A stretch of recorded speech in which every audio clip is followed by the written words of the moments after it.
Dusting procedures. Welcome to our dusting procedures video at Better Life Maids. Dusting is an important part of the cleaning process that must be done in every room before any other tasks. By following our dusting procedures and tips, you'll be able to provide your clients with a thorough and professional cleaning service. But dust tends to spread and follow wherever you move it, so it's important to use a dusting technique we will teach you in this video so that you will capture and remove dust rather than just moving it around. In this tutorial, we'll go over the proper tools to use, their correct order for dusting different surfaces, and some tips to make the job more efficient and effective. With these techniques in your toolkit, you will be able to provide your clients with a dust-free and spotless home. With these techniques in your toolkit, you'll be able to provide your clients with a dust-free and spotless home. These things may seem obvious, but dust go with it. Estimated cleaning times. Small dry rooms, dining room, bedroom, office, etc., 8 to 10 minutes. Large dry rooms, living rooms, family room, great room, etc., 15 to 20 minutes. Important tips for dusting. Working left to right around the room is usually best, but always open and start behind the door. Doors are usually hung on the left edge, so opening the door and working left to right ensures you do not miss behind the door. Once you make it back to your starting place, start around and clean anything in the middle of the room to ensure nothing is missed. Always clean top to bottom, left to right, or right to left. Remember to clean the sides of everything you're cleaning: dressers, cabinets, bookshelves, etc. Make sure you always have your high duster with you. It will save you time and energy if used properly. Make sure to clean all high-touch surfaces such as doorknobs, handles, etc. You should be spot cleaning smudges and prints off of surfaces as you go. Top to bottom rule of thumb in every room. The most important part of dusting is to always start from top to bottom. This includes light fixtures, ceiling fans, vents, and the corners of the ceilings where the cobwebs and dust may build up. Start on one side of the door and follow the wall as you clean around the room. Once you make it back to the starting place, turn around and clean everything that is in the middle of the room to ensure nothing gets missed. We dust everything in all rooms we clean, including picture frames and any art on the walls. If there are boxes or any other random items in a room, make sure to dust it off.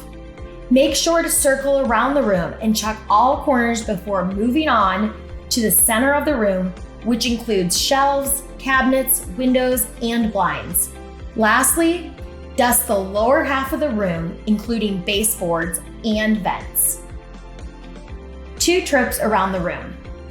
Your first trip around the room while dusting will always want to start with a long dusting trip around the room before anything else, making sure to get all the high and low areas that you can't reach while hand dusting. This trip is swift but critical to making sure a room is fully dusted. Do this first because if you come back to dust high areas later, you will drop lots of dust on areas you have already cleaned. So let's go over what these 2 trips around the room will look like and why they are important. First trip, long dusting.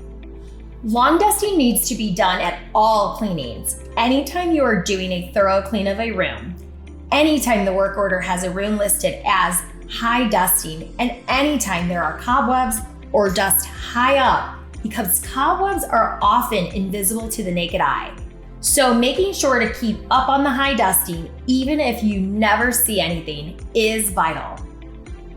You can also use the long duster to get behind and underneath furniture, especially beds and couches that might be hard to maneuver the vacuum under. Also, don't forget to use the high duster around light fixtures in the center of the room.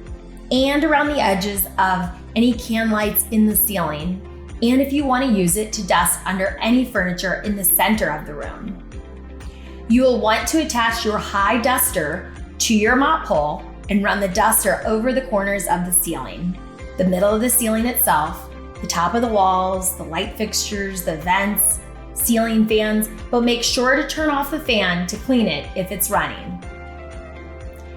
As you work your way around the room, work high then low, dusting the baseboards, around the legs and feet of furniture and under furniture, including beds.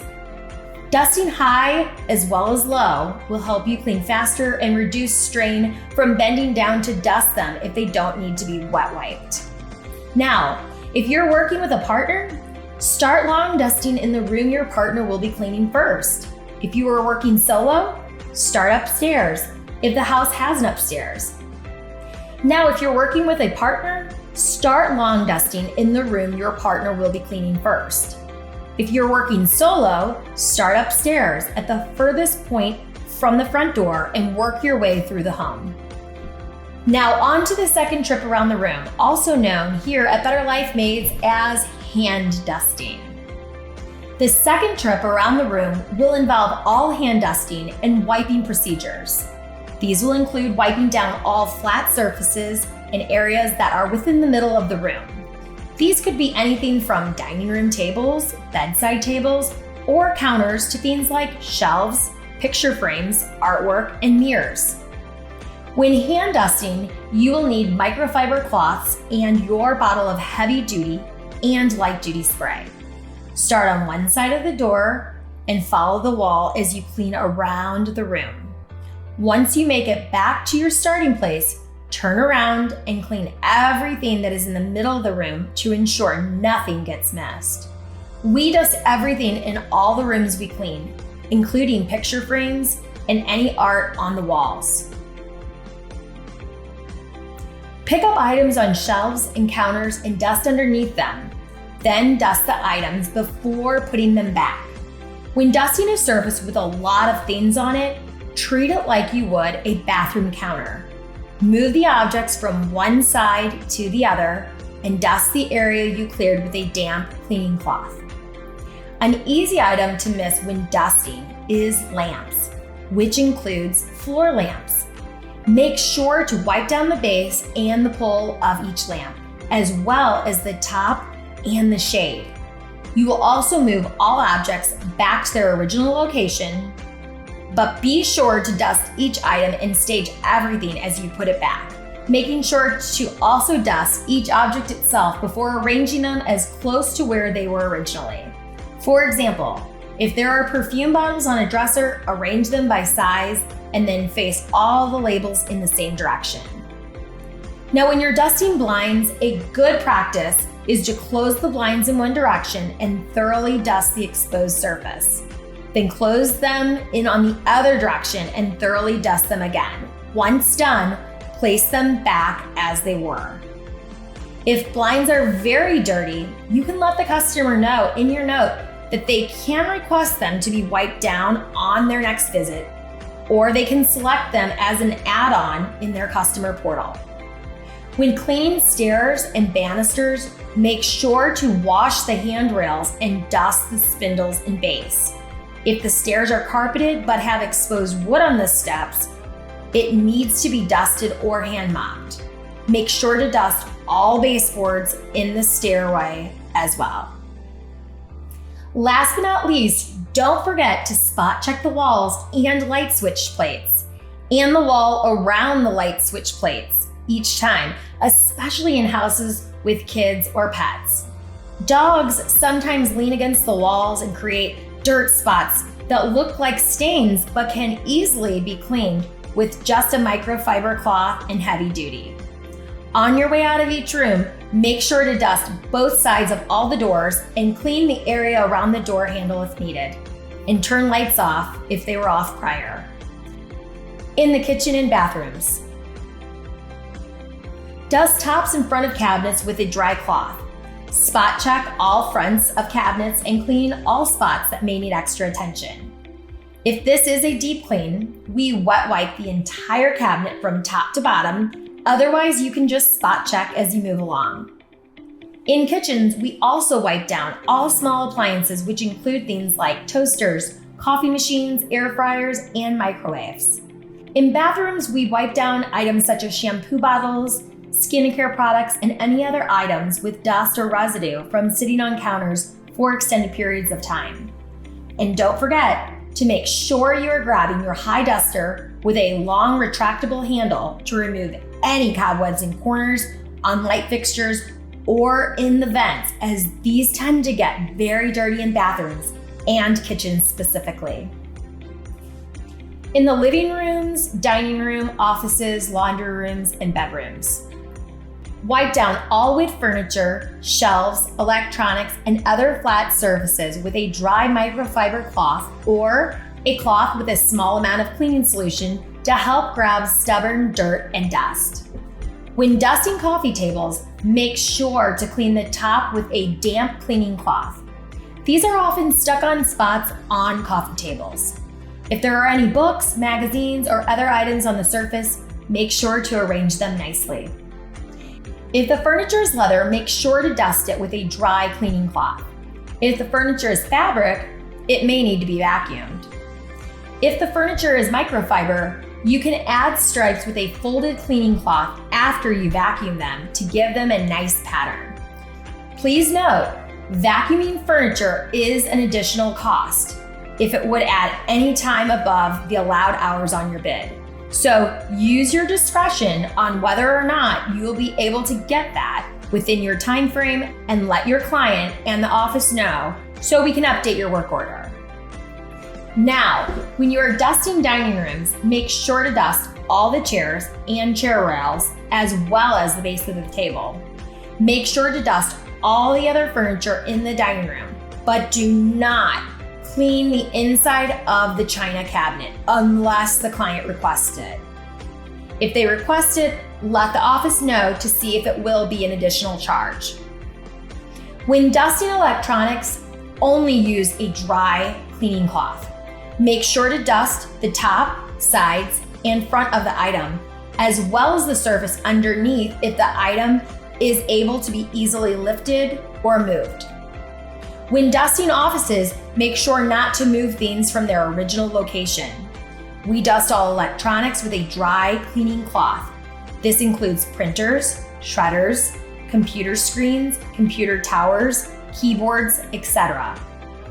In laundry rooms, make sure to wipe down the top and the fronts of the machines really well. Move everything from the tops of the machines to clean the machines, and don't forget to clean any sinks as well. Use a cleaning cloth to clean up any spilt detergent, and make sure to dust the doors and walls in the laundry rooms, as they tend to get dirty fast, as these areas get a lot of use. Things that are often overlooked when dusting: windowsills and window molding and trim. Baseboards, especially behind or near furniture. Ceiling fans, hanging light fixtures, lampshades, plants, even real ones need to be dusted.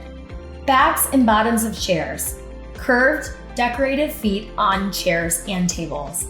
Bottom of dining tables, vents. Bottom shelves of furniture, especially end tables, coffee tables, and bookshelves. Tops of curtains and drapes. Lowered shutters. TV and computer screens. Keyboards and computer mouses. Switch plates and outlet covers. Front of doors, tops of door frame. Pro tips before we go. Dust before you vacuum. As you dust, bits of dirt and dust will fall onto the floor. By dusting first and vacuuming second, you won't have to vacuum the same floor twice. Move top to bottom. Similarly, when dusting wall units or shelves, start at the top.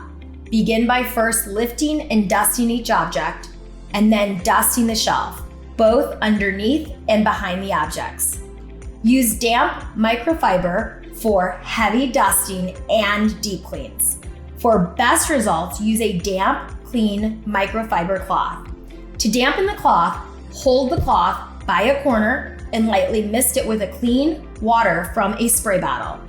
You want the cloth to be damp enough to pick up dust without leaving moisture streaks behind on surfaces. By following these procedures and tips, you'll be able to deliver a sparkling clean home that your clients will love. Thanks for joining us for this dusting tutorial. We hope you feel more confident and equipped with the tools and techniques needed to provide your clients with a thorough and professional cleaning service. We appreciate your dedication to providing top-notch cleaning services and look forward to supporting you as you continue to grow and succeed in your role.